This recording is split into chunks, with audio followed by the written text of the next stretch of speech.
29 murder cases are being checked tonight to see if a former Hamilton County Coroner's employee abused more than one corpse on the job. That review began after Kenneth Douglas was accused in one case from 1982. Tom McKee live now with this new information. Tom?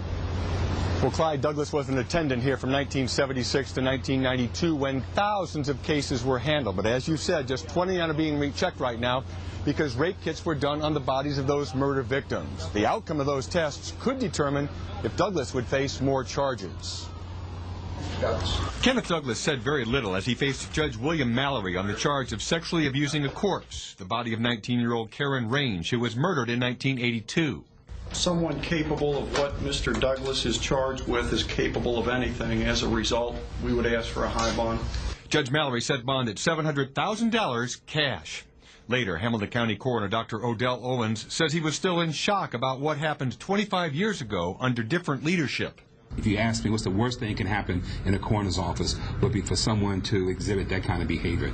That is just absolutely horrific. Dr. Owens said a review of Douglas's personnel file didn't turn up anything out of the ordinary in his 16 years of employment, except he left abruptly. He called in, didn't come to work.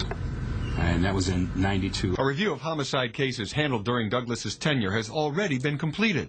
Between that time period, I think it's about 29 rape kits that we have that we will go back and look and see what are the results, have they been tested, and try to match up against his DNA. Results of those tests won't be known for several weeks. Dr. Owens spent much of his time assuring the public that the current employees are of such high caliber that they would not exhibit the sort of behavior allegedly shown by Douglas. These individuals are the best people, they work very hard, and they're also best character, that hopefully something like this hasn't happened since '92 and will not happen. Now, Dr. Frank Cleveland was the coroner at the time that Douglas allegedly committed these crimes. And Clyde, coming up at 6, I'll have his reaction from Florida as to what has occurred.